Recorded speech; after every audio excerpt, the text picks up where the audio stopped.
Hey cats! I did a live stream last week of redrafting my horror novel Curse the Messenger with a Q&A on Twitch. It was in two parts because the feed got messed up, but I've put this time-lapse into one video and I'll be re-recording the Q&A and my commentary as a voiceover.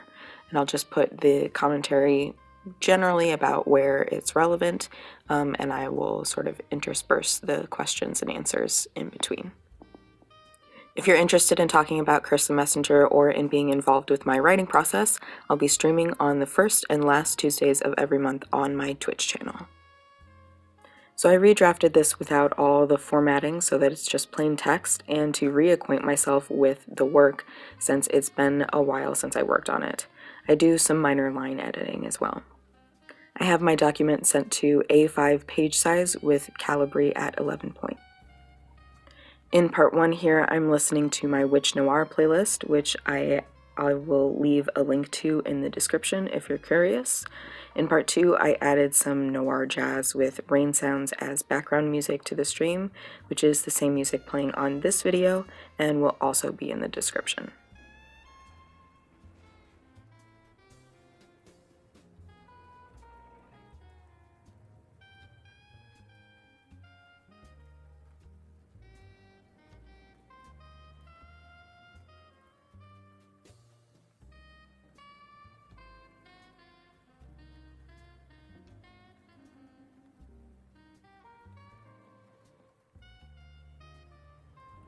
In the dream sequences where Eddie, my main character, is having premonitions, it's sort of like a dual point of view because it's the actions and the feelings of the person Eddie's dreaming about.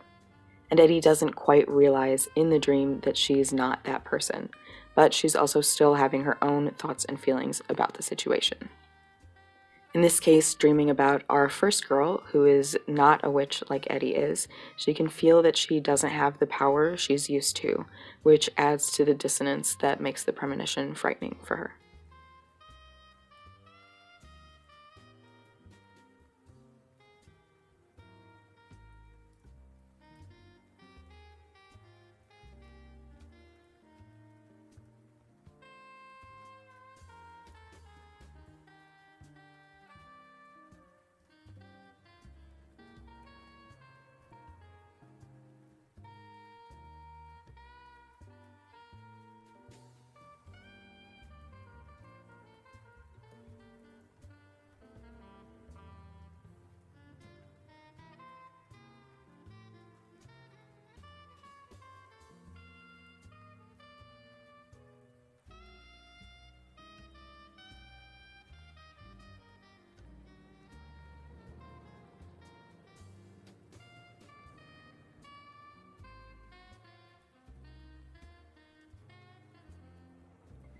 Abalone T asked, what is a 3-sentence summary of Curse the Messenger? Eddie is a seer, or someone who has premonitions in her dreams. She and her sibling Fred run a private investigation business, finding lost things for the witch society that has shunned them for being clairvoyant. Then a secular, or non-witch, Jessica, begs them to help her solve her girlfriend's gruesome murder, which the police insist never happened.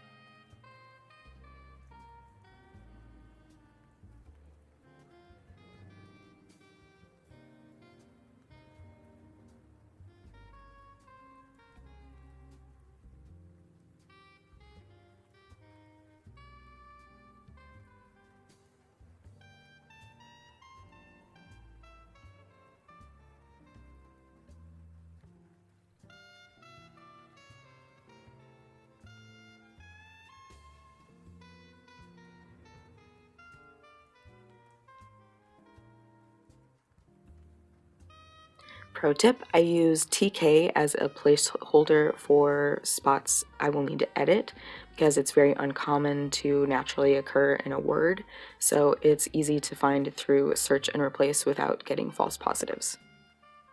Another tip about search and replace is to include spaces or get it to be case sensitive so you can avoid the classic blunder of replacing a letter combination within a word while trying to replace something else.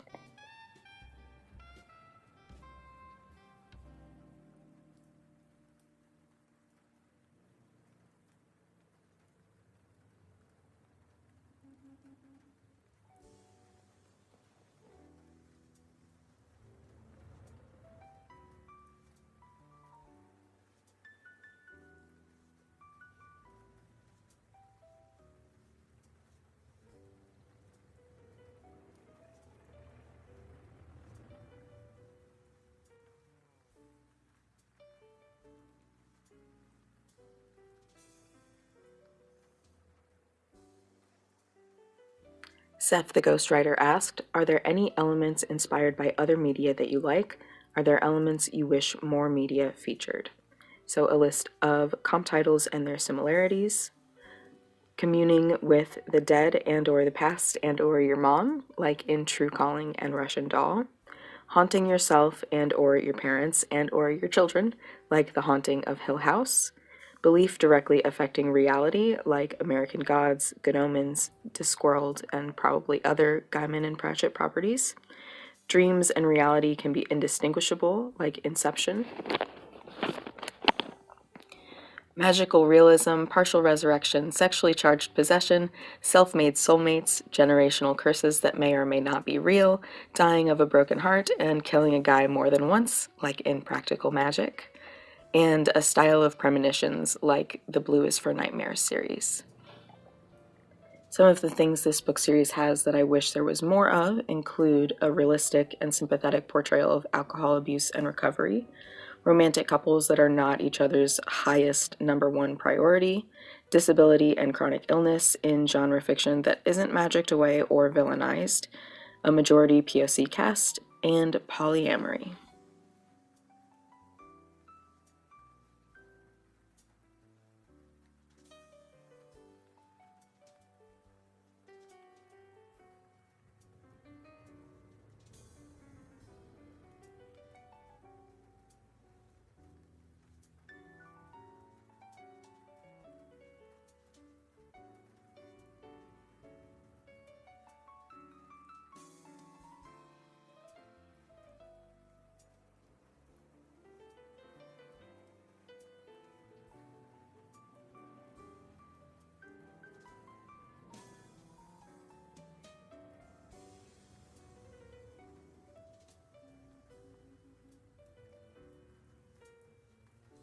Jazifster and Abalone T both asked about deleted scenes.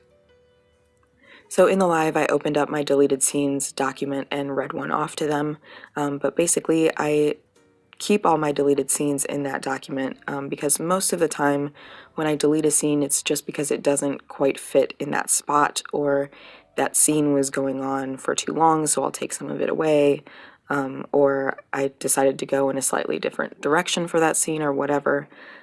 So a lot of the scenes will be useful for me later, whether I can add them back in or if there's a certain sentence that I really liked or details that I need to get in somewhere but just didn't fit right in that moment.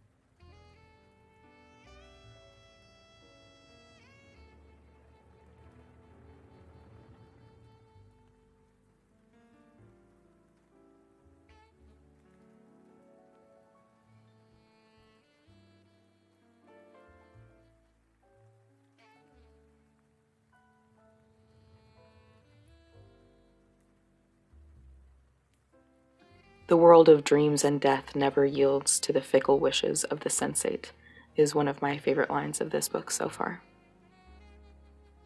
There's another deleted scene here that will be added back in later of Eddie not making it to the sink, and Fred hears her getting sick and comes in and comforts her. I deleted it from this spot and decided to move it later because I decided I wanted Eddie to reach her rock bottom first before that, and that would be sort of the beginning of her recovery. The line, "Eddie can't honestly say she looks like death," warms up, but only because she knows so intimately what death really looks like. Took a lot of finagling to make it make sense and express what I wanted it to. Even now, I'm not totally satisfied with it, and it will most likely be edited again in the second draft. I think the kitchen scene with Eddie trying and failing to cook might take up a little too much time and slow down the pacing a little bit more than I would really want it to, so I might try to condense it. I'm not sure though, so I might leave it as it is for my editor or beta readers to have some input on. As I was writing it, it felt way too long and mundane to be happening in Chapter 2 when I've already introduced the plot, but during this redraft, just typing it up again and not writing it, it felt a lot shorter and not as slow, so I need a second opinion on it. I think it does have some worthwhile information about Eddie and about what it's like to have the kind of depression she has, but it's hard to tell if that info is necessary here or if it's already being sufficiently expressed elsewhere. Fred and Eddie have a yearbook collection, and she has to wait for the records office to open before she can start trying to find Jessica, because this book takes place in 1994. So there technically is internet, but it's not very useful for finding things like that yet. Jessica might want something more difficult, something darker from Eddie, but she's intriguing, and more importantly, she's a secular. She doesn't know that Eddie is just a haunted house in human form, is another favorite line.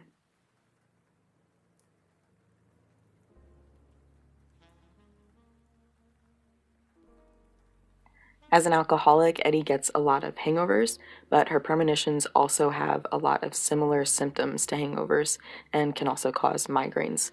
So she wears red-tinted glasses to help with light sensitivity. The dialogue here, "Even the safest bet still needs the win to get cashed," is another favorite line. To avoid repetition, Fred's scrying scenes will be less detailed after the first, and Eddie's premonitions will rush forward or start at a different point each time to keep them still interesting to the reader, even though it's something that is happening over and over again.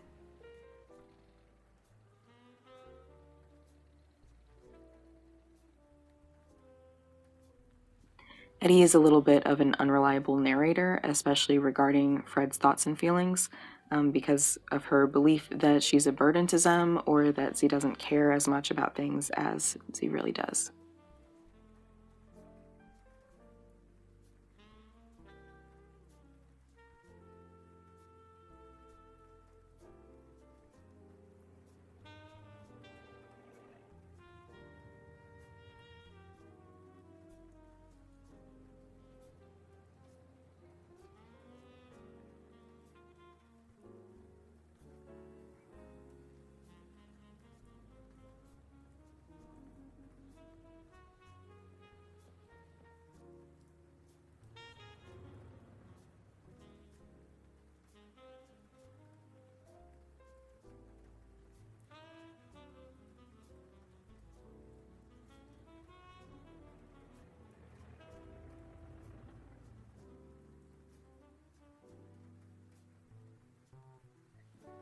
Fictional Bullshitter asked, share some interesting trivia about a character.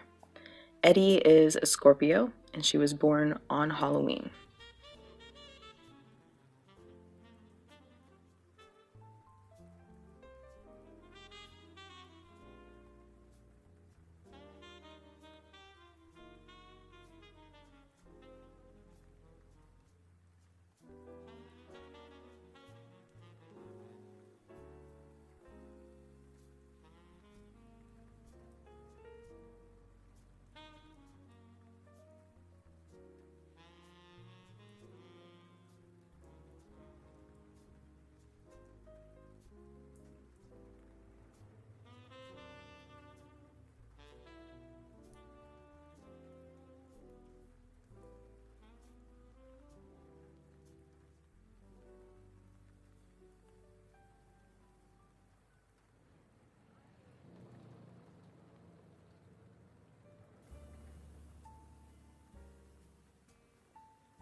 So that's all the commentary and questions that I have for this time lapse of this stream. So I would like to thank everyone who came to the stream, everyone who sent in a question, and everyone who watched this video. If you'd like to be part of the next stream, you can catch me on the first and last Tuesdays of every month on my Twitch channel, which I will leave a link to in the description. If you liked this video, give it a like to let me know, and subscribe for more like this. And as always, until next time, be well.